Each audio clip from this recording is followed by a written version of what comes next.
Chers téléspectateurs, la semaine dernière, vous étiez nombreux à suivre les aventures de Constant, de Nathan, de Sarah et de nos 8 premiers candidats. Eh bien, rappelez-vous, puisqu'il y a 7 jours, nos coachs ont déjà rempli la moitié de leurs équipes. Aujourd'hui, 12 talents pour seulement 6 places. Roxane, Claire-Emmanuel et Boris vont donc devoir faire preuve de mesure pour ne pas remplir trop vite leurs équipes, sans quoi les derniers orateurs pourraient ne pas être buzzés, faute de place. Mes chers orateurs, n'ayez crainte, car si vous n'êtes pas buzzés, vous aurez toujours la chance, comme Siméon et Esteban, d'être repêchés à la fin de l'émission et de constituer l'équipe des challengers. Quels talents vont rejoindre les équipes de nos coachs? Quels orateurs vont être repêchés et continuer l'aventure? Quels malheureux candidats vont d'ores et déjà quitter l'émission? La réponse aujourd'hui dans l'orateur, les sélections, partie 2. Paris brisé, Paris martyrisé, mais Paris libéré. Qui a connu les guerres, l'occupation, la barbarie. Aussi terribles, aussi odieux que soient leurs actes, C'est toujours un drame, cela restera toujours un drame.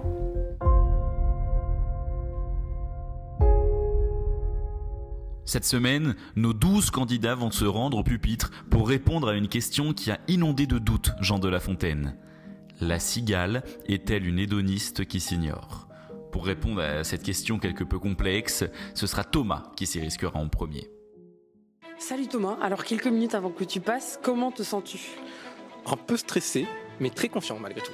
Qu'est-ce que ça te fait de participer à une telle émission devant des coachs professionnels?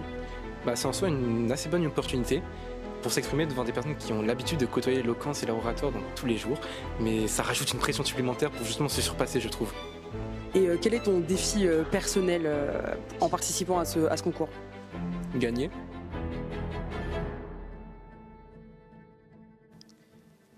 « 22 milliards de dollars !» se dit la petite cigale dans son sublime costume 3 pièces. À moi, les plus belles demeures, les lancers de nains, les soirées endiablées par le plaisir et... Rien. Rien. Car la voilà, prise au dépourvu, dès que la bise fut venue et que le sort fut tourné. Désormais, à quémander quelques centaines de milliers d'euros chez les petites fourmis du fisc afin de subsister. Et oui, malheureuse Candide Cigale, toi, ayant chanté et dansé tout l'été sous le plus haut firmament, apportant certes gloire et renommée, te voilà ici-bas condamné à goûter à la douce liqueur des conséquences. Nous sommes bien tous les cigales de nos vies, chantant à l'existence, sans crainte des remords, sans crainte des plaisirs, sans crainte aucune, en être puissants que nous sommes, jusqu'à ce que viennent les regrets. Qui t'en jetterait les pierres? Après tout, le plaisir est un rêve de satin, perverti par la souffrance de nos espoirs. Point d'hédonisme, nul bonheur, nul plaisir pour les malheureuses petites cigales ayant chanté et dansé tout l'été. Miroir de nos pensées, reflet de notre humanité. Hier, chantant le credo passé. Aujourd'hui, seul, face aux conséquences de son imprudence. Et demain, peut-être que la cigale trouvera le bonheur dans le plaisir de son tombeau. Seul l'avenir nous le dira. Advienne que pourra.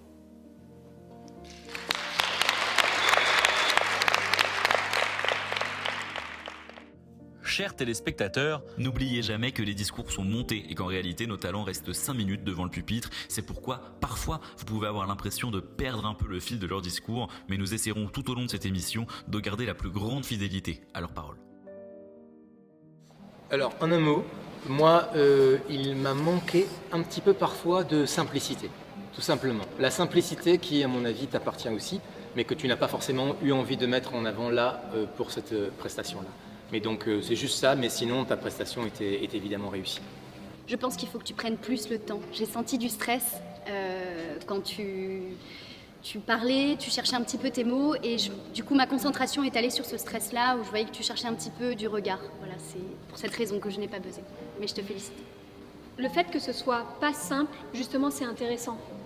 Je suis pas d'accord avec Boris. Moi, je pense que justement, on va aller dans cette complexité parce qu'elle t'appartient. Et en fait, s'il y a un mot sur deux que le public ne comprend pas et que moi je comprends pas, c'est pas grave parce que c'est toi. Enfin, il s'avère que voilà, c'est des mots, c'est des raisonnements très savants et c'est intéressant parce qu'encore une fois, c'est Thomas qui le fait. Et donc c'est ça. En fait, c'est juste prendre confiance que ce que tu délivres, ça peut ne pas plaire à tout le monde, mais c'est pas grave. On creuse et du coup, tu vas emporter l'adhésion comme ça. Donc moi, je suis très contente de t'avoir dans mon équipe. Salut Baptiste, comment te sens-tu quelques minutes avant ton passage? Un petit peu stressé, mais ça devrait le faire. Est-ce que t'es content de ce que t'as préparé? Comment tu te sens? T'es confiant? Alors mon texte est très frais, il n'est pas nécessairement très codifié sur le traitement du fond, mais j'aime ce que j'ai fait, après ça plaira ou pas. Mon petit défi personnel, en tant que pénaliste, j'envisage le concours de la conférence, donc me faire buzzer par une ancienne stagiaire de la conférence, ce serait un petit plus, voilà.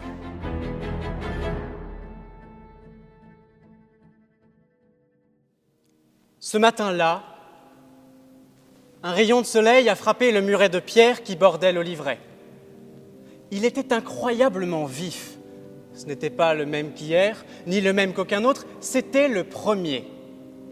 À donner au calcaire l'allure de l'or, à la poussière la vigueur du feu, ce rayon, c'était un rayon de solstice. 21 juin. Kss, kss, kss. J'ai sorti la tête de l'écorce et je l'ai vu là, devant la porte de la fourmi. J'y ai vu, mesdames et messieurs, sa chair putréfiée, ce corps organique en décomposition qui se révélait par strates au travers de son squelette desséché. Elle était là, ma petite maman, une si belle cigale. J'ai cette vision en horreur. L'hédonisme avait tué ma mère, elle a pris le plaisir dans le champ, fuyant la souffrance du travail, ignorant sa propre personne. Est-ce injuste? Pas tout à fait. On récolte ce que l'on sème, après tout, et quand on n'a rien semé, vaut mieux avoir de bons amis. Agriculteurs de préférence, mais comme ils sont occupés, il vaut mieux travailler. Travailler, tendre vers l'ascétisme, prendre plaisir dans l'austérité, tenir pour discipline ce qui n'est qu'une privation, et pour sécurité, ce qui n'est qu'un épuisement. Produire, chaque jour, regretter et reproduire le lendemain. Voilà le rêve. J'ai demandé conseil à la fourmi. Écoutez. Kss, kss. Cette voix, son kss, kss, incessant. La voix me souffle et me susurre que, laissée sans satiété jusqu'au solstice, sans qu'on se soucie de son sort, elle s'assit esselée, puis se ressaisit, se redressa et cessa, non sans tristesse, de sourire. La cigale trépassant laissa s'esquisser dans un soupir la dernière note d'un chant. Plus un seul kss, kss, seulement du silence. Un silence des plus éloquents, car si la cigale a joui de la vie, à en raccourcir la durée, certes, la fourmi, elle, a fui avec tant d'ardeur la mort qu'elle en a oublié de vivre. Moi, Baptiste, j'ai beaucoup hésité, j'ai même failli et je me suis retenue pour laisser ce talent à Boris. Je te remercie, j'ai trouvé ta prestation très bonne. Je ne saurais pas te dire ce qui m'a manqué. Je ne saurais pas te dire. Voilà. Baptiste, cette cigale qui ne chante plus, elle m'a convaincu. C'est grave, c'est sincère, on est dans ton monde. Et cette capacité à construire ton univers et à ne plus en sortir, parfois, peut-être même, as-tu trop construit cette bulle qui fait que mes collègues n'ont pas réussi à... Moi, j'y suis rentré et ce que je voudrais ensemble, c'est qu'on arrive à éclater cette bulle tout en gardant ton univers pour créer plus de connexion encore avec l'autre. Mais je suis ravi et je suis très heureux qu'elle n'ait pas buzzé. Merci. Salut Lisa, donc on est à quelques minutes de ton passage, comment est-ce que tu te sens? Un peu stressée, mais du coup je pensais qu'il y aurait plus de monde, donc ça va, enfin le stress redescend quoi. Mais c'est en même temps hyper intriguant et puis on a envie de se lancer quoi. Et qu'est-ce que t'attends de ce concours? Qu'est-ce qui t'a poussé à te lancer? Est-ce que c'est un défi personnel? Alors sincèrement je l'ai fait sur un coup de tête, j'ai juste vu la publication sur Insta, j'ai cliqué sur le lien et je me suis dit bon why not. Et puis maintenant on est là et donc ouais maintenant ça devient un défi personnel et je me dis que ouais, j'ai envie d'aller le plus loin possible.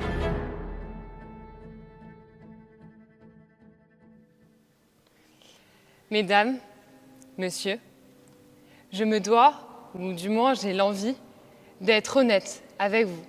Non, je ne suis pas parisienne, n'en déplaise à certains.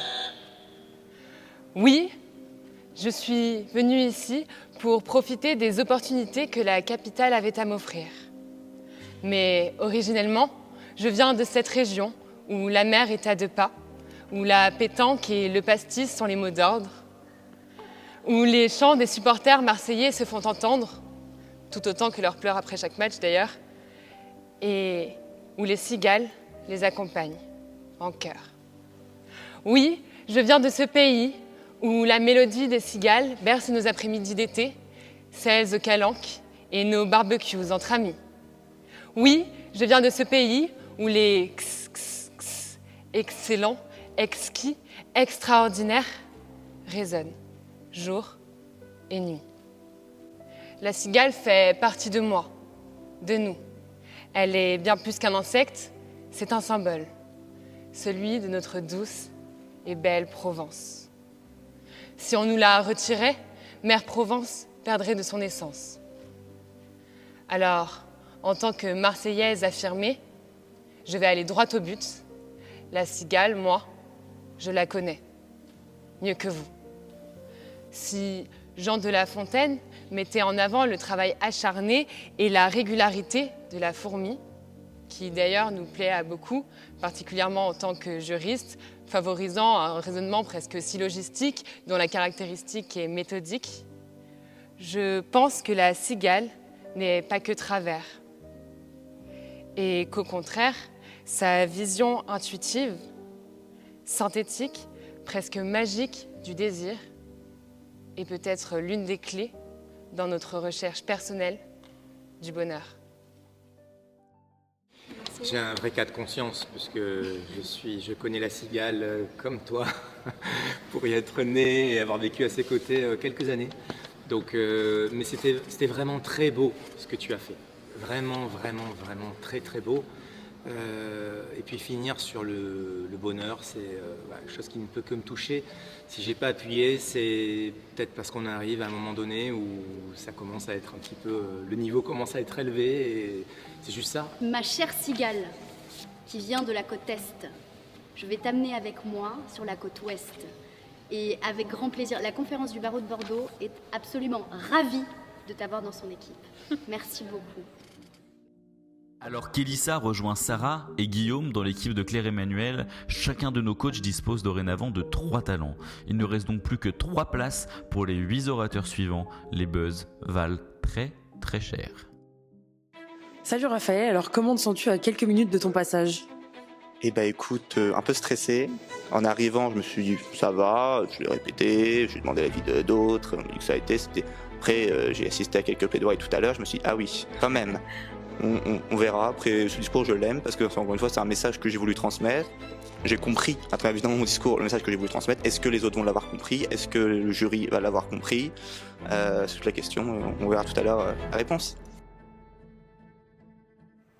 Si le plaisir ne guidait pas nos vies, un voile aux couleurs amères d'un spleen baudelairien recouvrirait nos cœurs. L'évocation de la vie prendrait alors une couleur morose. La cigale choisit le temps où les nuages gris se dévoilent pour laisser paraître un ciel bleu. À peine ceci évoqué, l'ardeur de ces détracteurs s'endiable dans leurs tripes, prêts à jaillir quand un mot, soudain, se trouve bien pour exprimer ce sentiment. Si certains, peu malins faut le reconnaître, pensent que notre cigale n'est qu'une hédoniste, qu'elle ne pense qu'à son plaisir, laissez-moi vous dire que son hédonisme revendiqué n'est rien d'autre qu'un apprentissage qui fera pâlir, j'en suis sûr, ces petits commentateurs. C'est le travail naissant d'un art qui fera place à un hédonisme fleurissant. La cigale est entrée dans le jardin extraordinaire de la langue, avec sa variété de tonalités, ses grandes et petites lettres, et surtout la virtuosité de son tout. La cigale chante. Abritée sous les pins de Provence, elle nous délivre, pour son plus grand plaisir, son art si singulier. La cigale est une aide qui traverse les époques. Son été se résume alors à chanter, conter des histoires sorties des méandres de son imagination pour que, à l'heure venue, celui à l'oreille bien tendue écoute son festival de mots bien alignés, elle qui a la langue bien pendue, afin qu'on lui fournisse de quoi subsister au frimas. Ce plaisir, elle ne le cache pas, derrière des barrières en verre, assombries par les regards de ceux qui la réduisent à son hédonisme assumé. Elle les ferait même jalouser. Cette cigale est une source d'inspiration pour nous, car demain, elle sèmera sur son chemin une expérience, teintée de mots, remplie d'espérance et de résilience. Et de tout cœur, j'espère que les minots les glaneront, pour trouver les mots qui guériront leurs maux d'enfants, afin que l'hédonisme soit l'unique fleur de leur insouciance. Alors, c'est tellement sympathique, c'est tellement frais, c'est tellement une bouffée d'oxygène que je me retrouve dans un positionnement très dur, moi personnellement, et je pense qu'on l'est tous. C'est juste que j'avais besoin peut-être un peu plus encore de fond, peut-être, pour être encore plus convaincu par la forme. Raphaël, en 2 mots, je suis ravie que le repêchage existe. Okay, je n'ai pas buzzé parce que tu n'as pas regardé. Je n'ai pas croisé ton regard. Et du coup, c'est comme une rencontre ratée. Je voulais te rencontrer et tu me regardais pas. Pourquoi tu m'as pas regardé, Raphaël? C'est vraiment la seule chose qui m'a manqué. Vraiment la seule chose. Le niveau est tellement relevé qu'en fait, cette petite erreur, en effet, tu étais très plongé dans ton discours. Alors, le discours, c'est pas forcément connaître par cœur son truc et regarder tout le temps, mais c'est faire un aller-retour avec sa feuille, et en l'occurrence, il n'y avait pas du tout assez d'aller-retour. Ça, c'est une critique très objective qui peut être formulée et qui, en fait, à ce niveau-là, finalement, du concours, fait qu'on ne buzz pas. Salut Iliana, alors on est à quelques minutes de ton passage, comment tu te sens? Stressée, paniquée, mais contente parce que j'en ai jamais fait, donc ça va être la première fois et j'espère que ça va bien se passer. Donc c'est ton premier concours d'éloquence? Mon tout premier concours d'éloquence. Je suis très contente de ce que je vais présenter aux juges parce que j'ai essayé de faire rire et je suis quelqu'un quand même de drôle et je me suis livrée aussi personnellement, donc je suis très fière de ce que j'ai écrit. Ben écoute, on te souhaite bonne chance, bon courage pour la suite et on se retrouve tout à l'heure. Merci. Mesdames et messieurs les jurés, en ne pensant qu'à son plaisir à travers le chant, la cigale en a omis le plus important. Elle a oublié de s'accomplir comme animal, ou du moins comme insecte rationnel. Voltaire, en plus de dire que les hommes naissent avec beaucoup de goût pour la paresse, disait que le plaisir est plus rapide que le bonheur. C'est rapidement que la cigale a succombé au plaisir limité au chant et dans le temps qui causera sa fin, morte de faim. Bien évidemment que la cigale est une hédoniste qui s'ignore. Vous pourriez me dire que non, parce qu'elle n'y pense pas, parce qu'elle ne sait pas ce que c'est, parce qu'elle ne s'y identifie pas. Peut-être suis-je hypocrite, malveillante, méprisante. Moi, Iliana, 19 ans, étudiante aujourd'hui en 2e année de droit à Paris, Panthéon-Assas, je me permets de vous affirmer que la cigale a un comportement néfaste. J'ose me permettre de vous en faire une description péjorative. Mais qu'est-ce que j'y connais, moi, aux représentations négatives? Vous pourriez alors esquisser le portrait d'une fille qui aurait a priori, rien à voir avec moi. Une fille qui serait née en banlieue parisienne. Une fille qui aurait vécu d'innombrables discriminations liées à son adresse. Une fille à laquelle on aurait même dit qu'elle ne parviendrait jamais à réaliser ses rêves, même en travaillant, en raison de son origine géographique. Mesdames et messieurs les jurés, ces 2 descriptions sont les miennes. J'en suis fière, je les aime et je les accepte sans appel. J'attends de vous en retour que vous suiviez votre intime conviction, que vous reconnaissiez ce qu'est la cigale, incapable de travailler, contrairement aux étudiants en droit dont je suis fière aujourd'hui de faire partie et qui ont toujours énormément de cours à étudier. Pourquoi ce soit si important de buzzer et de compléter cette équipe? Mais parce que Iliana, 19 ans, a absolument tout. Humour, finesse et une voix. Je pouvais pas te laisser passer, j'étais là, je peux pas. Je suis ravie. Non, c'était un super moment.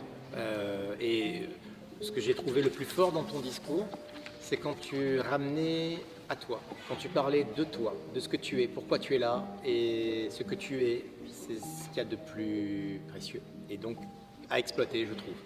Merci.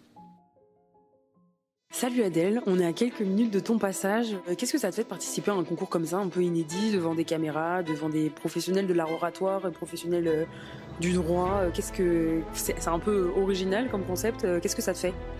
C'est que des couches de stress qui s'accumulent, puisque les professionnels du droit, j'ai pas envie de leur déplaire nécessairement. Le fait d'être filmé, c'est quelque chose qui me stresse aussi très naturellement. Donc on verra bien ce que ça donne, mais je pars pas extrêmement confiante non plus. La cigale, la cigale. Substantif féminin comme la guêpe, la punaise de lit, l'abeille ou l'araignée. Encore un de ces petits animaux pénibles auxquels on a donné le genre féminin. Et pourtant, les cigales sont des hommes. Pour Platon, les cigales étaient à l'origine des hommes et à l'arrivée des muses sur Terre, ils furent tellement subjugués par leur chant et leur maîtrise des arts qu'ils en ont oublié de boire et de manger et moururent sans s'en rendre compte. Ces hommes devinrent cigales avec le droit de chanter jusqu'à la mort. La cigale est hédoniste. La cigale est un homme mollasson et pantouflard qui s'éveille au crépuscule de sa vie et parade pour séduire dans un chant du cygne, cygne insatisfait. Attention, la cigale n'est pas hédoniste toute sa vie. La période larvaire du développement de la cigale, enfouie dans la terre aux racines des arbres, peut durer jusqu'à 17 ans, pour quelques mois seulement de vie en extérieur. 17 ans à l'état de larve, au moins aussi bien, si ce n'est mieux que n'importe quel petit frère. Complaisance dans la facilité, parfois même au mépris de l'hygiène, comme un vrai petit frère donc, puisque dans son économie du geste, afin de se vautrer dans la terre, la cigale a développé la faculté d'uriner par les pattes avant pour rendre la terre meuble et ne même pas s'échiner à creuser. À quoi bon, après tout, quand un effort minimal suffit? Méthode crade et simple, c'est motivé par une fainéantise à toute épreuve, et non pas par une quête de plaisir, que la cigale s'emmure pour être à l'état de larve pendant des années dans des murs modelés de sa propre urine. Toutes ces années de crasse, de flemme et de mollesse pour une seule saison de vie à l'extérieur. Une seule saison, même pas un an, où elle chante jusqu'à mourir. Alors bon, en tant qu'insecte, peut-être que tu meurs plus vite qu'un homme, que ton regard est plus vide, que ton intelligence est encore plus limitée. Mais tu chantes, tu vis, tu te diriges instinctivement vers une vie de plaisir et rien ne t'en empêche. Tu vas mourir, tu ne le sais pas. Chante, vas-y. Qui sommes-nous pour juger ? Adèle, ton texte était intelligent, astucieux, fin. Évidemment, il y avait beaucoup d'humour et en même temps, tu as un côté subversif qui est juste extra. Donc il y avait ce mélange du fond, de la forme, tu as réussi à nous capter. Il y a quelque chose de très facile pour toi. Cette phrase qui clôture ton texte, qui sommes-nous pour juger, je la trouve extrêmement à propos dans une enceinte de faculté de droit. Adèle, je rejoins ce qui est dit par Boris, t'es très maligne. Ton discours est malin, fin, il est drôle. Et c'est pour ça que tu as 2 buzz à ce moment-là de la compétition. Alors, simplement, Adèle, si je n'ai pas buzzé, c'est parce que je ne peux plus buzzer, tout simplement. Donc je vais te conseiller, parce que tu es génial, tu as du talent, je te propose quelque chose. Tu refuses les propositions qui viennent d'être faites, les 2. Comme ça, je te repêche après. Voilà. Alors c'est un risque à prendre, et ça en vaut la peine. J'ai choisi l'équipe de Roxane. Yes ! Bravo.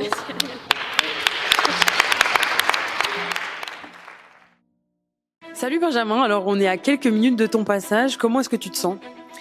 Honnêtement, j'ai l'impression d'être dans The Voice, donc c'est un peu d'excitation. Et puis, ouais, un peu d'excitation, je sais pas trop ce qui va se passer. Est-ce que c'est ton premier concours d'éloquence ? Non, j'en ai fait d'autres que j'ai lamentablement échoué. Et c'est pour ça que je voue une haine assez forte des concours oratoires. Et je viens un peu pour prendre ma vengeance. Merci. Je n'ai jamais compris pourquoi on applaudissait avant les prestations. Pour moi, ça fait aucun sens, puisque l'applaudissement, c'est quand même quelque chose de symbolique, c'est-à-dire que l'applaudissant dépense son énergie pour féliciter une chose. La chose n'a pas encore eu lieu, c'est la prestation oratoire, donc il n'y a aucune raison en réalité d'applaudir. Mais enfin, c'est pas vraiment agaçant non plus. Bruit pour rien ne sert à rien. Mais enfin, il n'y a pas que les applaudissements avant la prestation qui ne servent à rien. En réalité, le chant de la cigale aussi ne sert à rien. Elle veut affirmer son existence et c'est parfaitement agaçant, puisqu'on en vient quand même à faire des sujets dans lesquels on les met à l'honneur, ces cigales.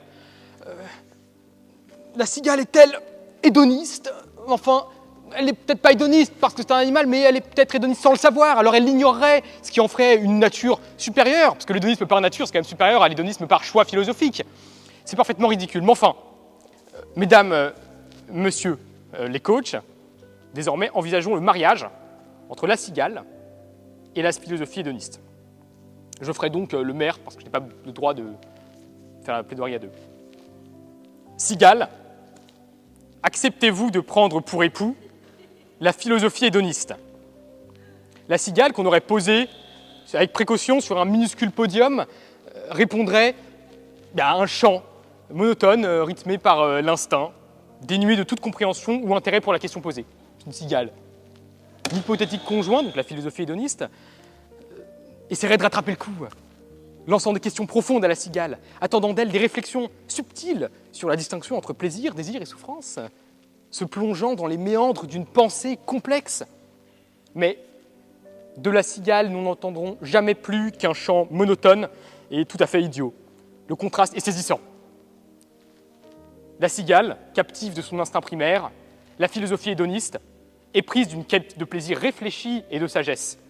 La conclusion est donc évidente. La cigale ne sera jamais hédoniste. Elle chante, mais ne rêve pas. Benjamin, tu es tout sauf un tricheur. Tu es quelqu'un de vrai. Moi, au début, il faut du temps pour se connecter à toi. Parce que Oui. c'est quelque chose d'assez incroyable. Et on est surpris, on se dit, est-ce que c'est vrai, est-ce que c'est faux, est-ce que c'est tout ça n'est qu'illusion, comme disait Lynch. Je veux dire, quand tu marques tes ruptures, là on comprend que tout ça, tu le vis vraiment de l'intérieur. Je te propose le pacte qui avait été proposé tout à l'heure par Claire Emmanuel. Tu refuses l'équipe de Boris qui n'est pas à ton niveau. Tu fais ce choix, tu refuses et je te repêche. Parce qu'évidemment, de toute façon, tu vas être dans l'équipe de repêche, c'est absolument certain. Tu vois. Et je pense que tu as un tel niveau, un tel courage, tu es complètement fou. Tu es un grand malade mental. Donc les grands malades mentaux comme toi ne font pas le choix de la simplicité. Ils ne vont pas dans l'équipe de Boris. Ils disent non, ils disent je prends le risque, ils sont repêchés.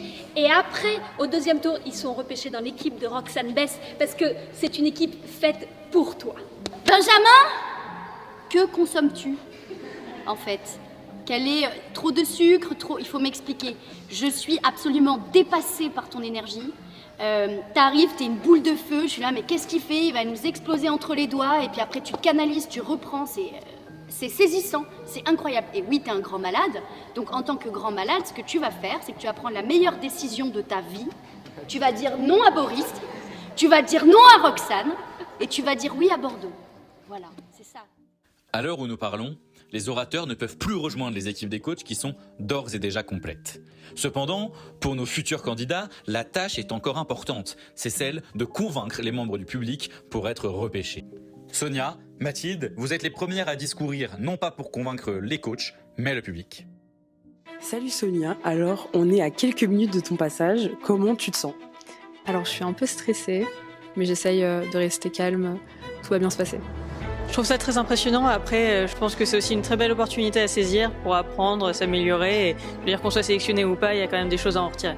Exactement, un défi personnel. Je sais que j'ai des choses à travailler, notamment au niveau de mon intonation, mon articulation. Et là, je me suis dit que c'était vraiment l'occasion à saisir. Mais je suis fière de ce que j'ai écrit, donc j'espère que tout se passera bien. Chère audience, distingué jury et estimé contradicteur, la cigale, ayant chanté tout l'été, se trouva fort dépourvu lorsque la bise fut venue. Ces mots résonnent très certainement dans vos mémoires, mesdames et messieurs. Madeleine de Proust, de votre enfance. Les motivations de la cigale, elle ignore, préférant lui jeter un mauvais sort avant de rétorquer que la cigale fait preuve de médiocrité. Fervente admiratrice et pionnière de la méritocratie, son seul objectif est sa propre réussite. Si l'hédonisme est la recherche du plaisir, alors il est antithétique à la douleur. En l'espèce, la précarité constitue à terme un frein à son bonheur. Par sa négligence d'effort, notre belle cigale s'abandonne à la détente, au plaisir et à la jouissance.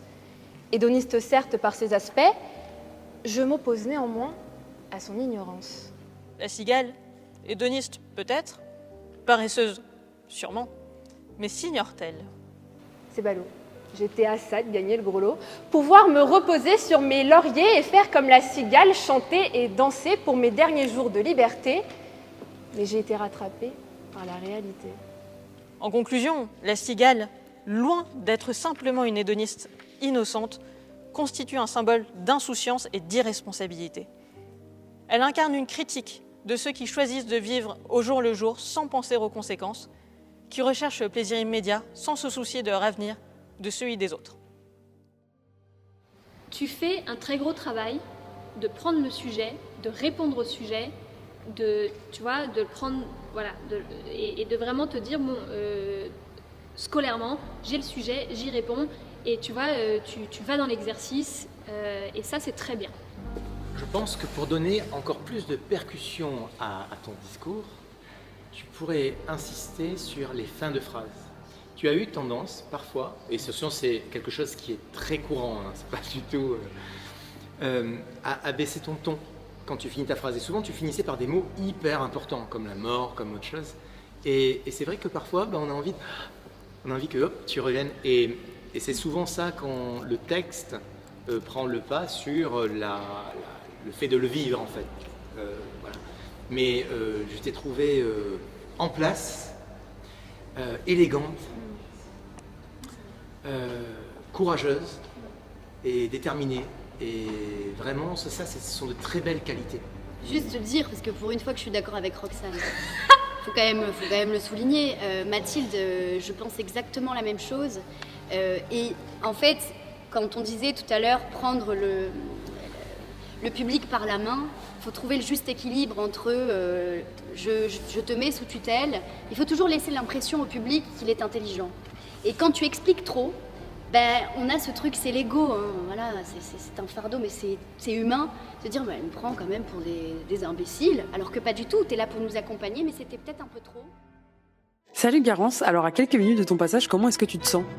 Bonjour, alors je me sens particulièrement stressée parce que il y a déjà beaucoup d'orateurs qui ont été buzzés lors du premier passage, et lors du deuxième tournage, il y a encore plus de candidats, donc l'enjeu va être double. Mais je suis aussi très excitée d'impressionner les coachs, je l'espère.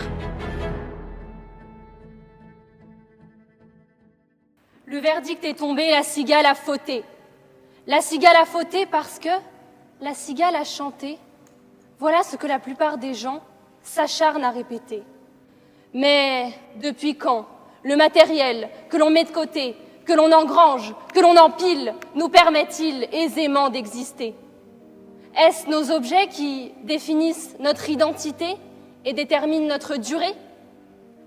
Les choses derrière lesquelles nous avons pris l'habitude de courir, je le dis, ne nourrissent pas nos âmes, mais les abrutissent.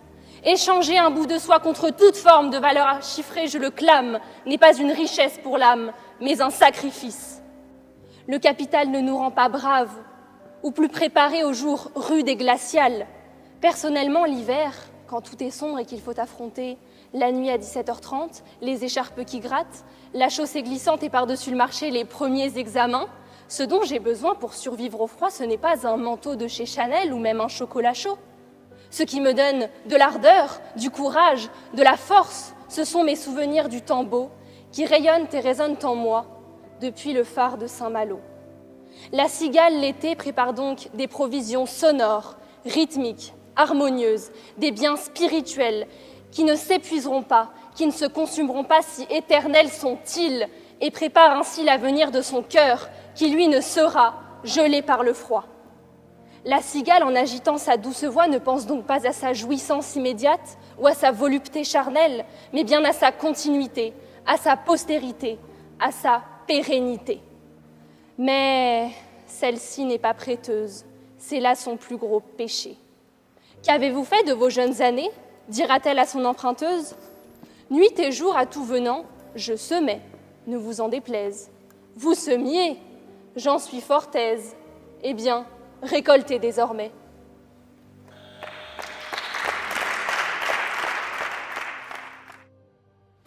J'ai buzzé parce que, évidemment, j'aimerais t'avoir dans mon équipe si elle n'était pas complète. C'était super. En fait, on sent que c'est travaillé et que tu viens, tu sais qu'il n'y a plus de place chez nous et tu viens avec la même énergie et tu te bats. Enfin, pour le coup, là, oui, c'est vraiment c'est une bataille que tu nous livres. Tu t'excuses pas, t'y vas.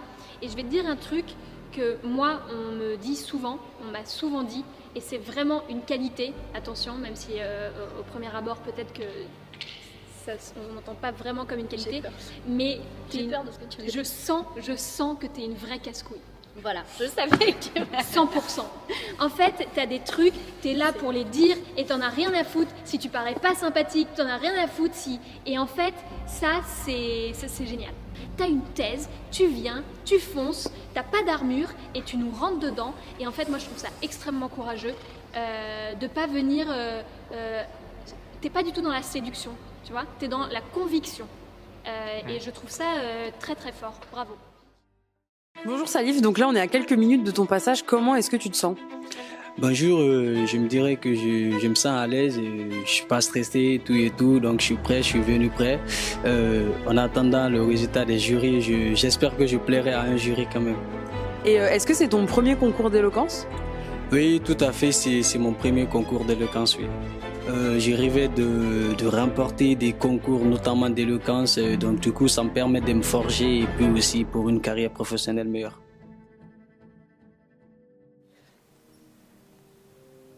Dans la mélodie insouciante de la cigale, l'hédonisme s'égare, ignorant le murmure discret du dévoir. La cigale,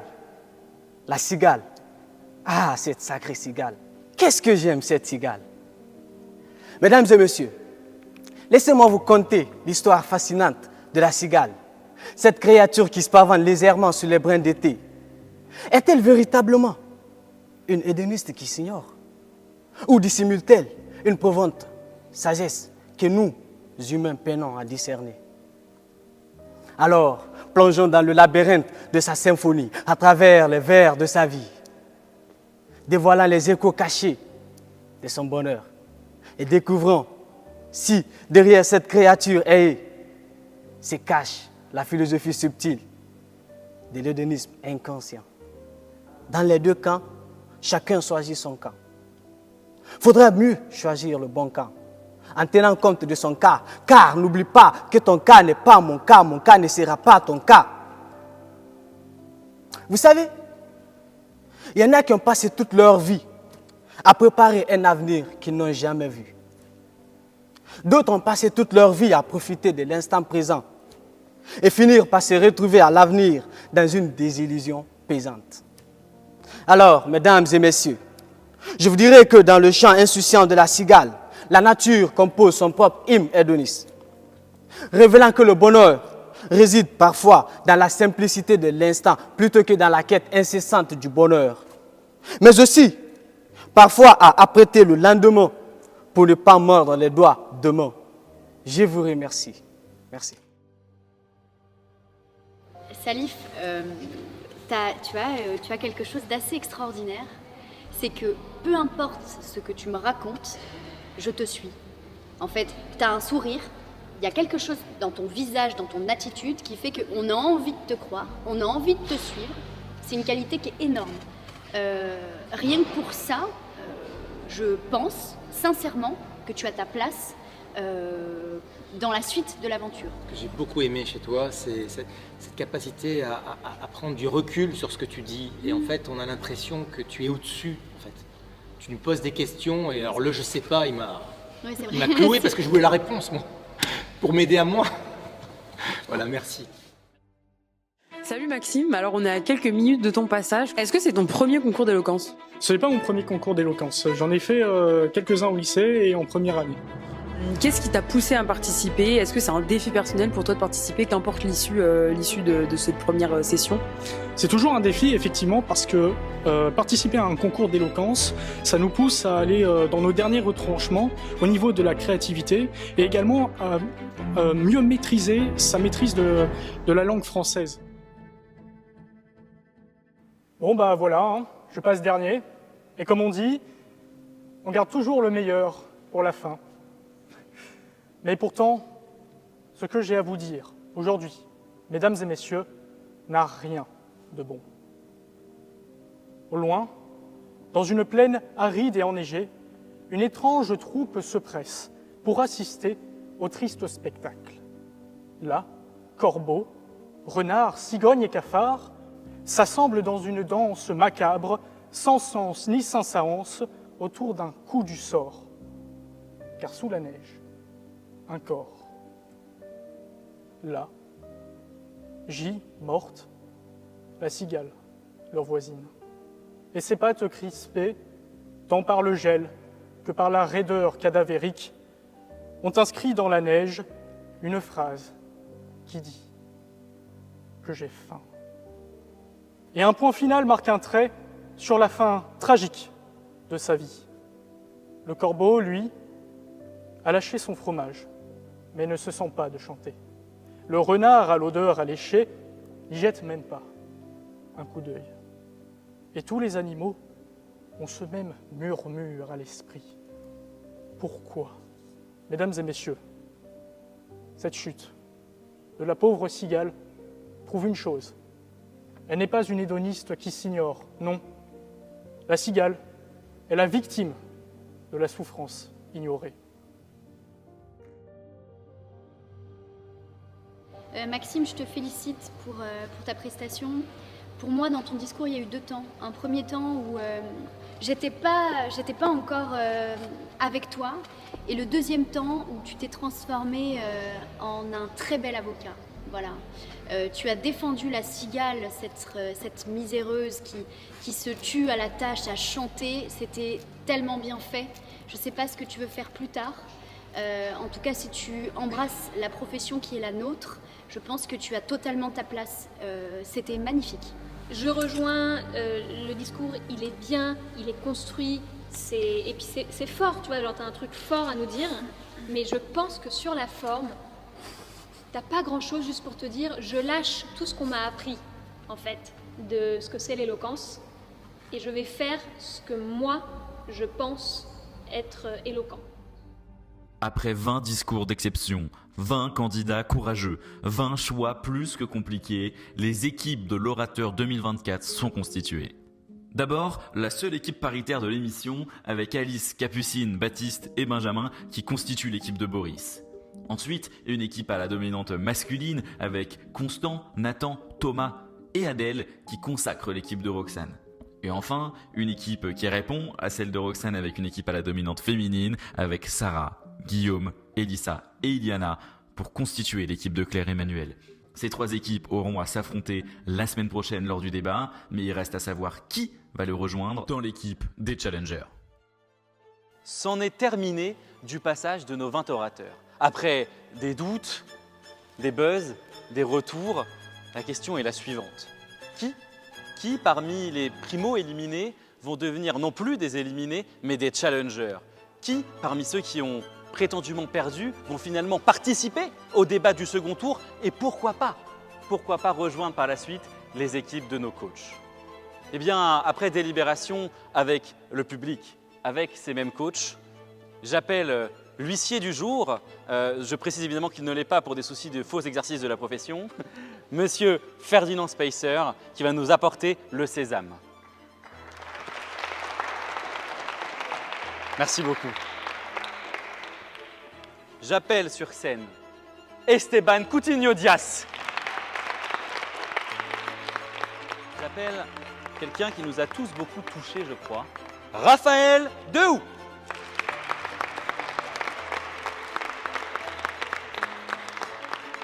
J'appelle Madame Garance Paolini.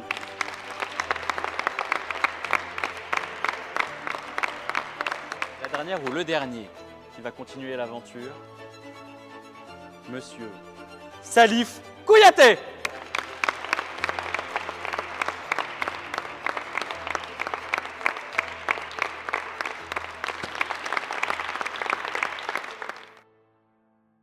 Esteban, Salif, Garance et Raphaël restent donc dans l'aventure. La semaine prochaine, ils affronteront l'équipe de Claire et Manuel autour d'un débat féroce, tandis que Boris et Roxane verront leur équipe battre le fer.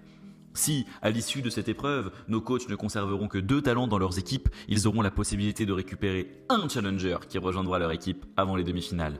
Qui garderont-ils dans leur équipe? Est-ce qu'un ou plusieurs challengers seront sauvés et participeront aux demi-finales? Qui emportera ces débats animés? Pour le savoir, rendez-vous la semaine prochaine. Avant de conclure définitivement, l'association Révolte-toi Assas remercie ses partenaires dans ce projet, à savoir l'Université Paris-Panthéon-Assas ainsi que la prépa privée du Centre de formation juridique. Si vous souhaitez préparer le CRFPA, l'ENM ou juste votre licence de droit, eh bien le Centre de formation juridique a ce qu'il vous faut. Bénéficiez d'ailleurs de 10% de réduction avec le code RVT 2024. Tout est clairement expliqué dans la description. Chers spectateurs, à la semaine prochaine.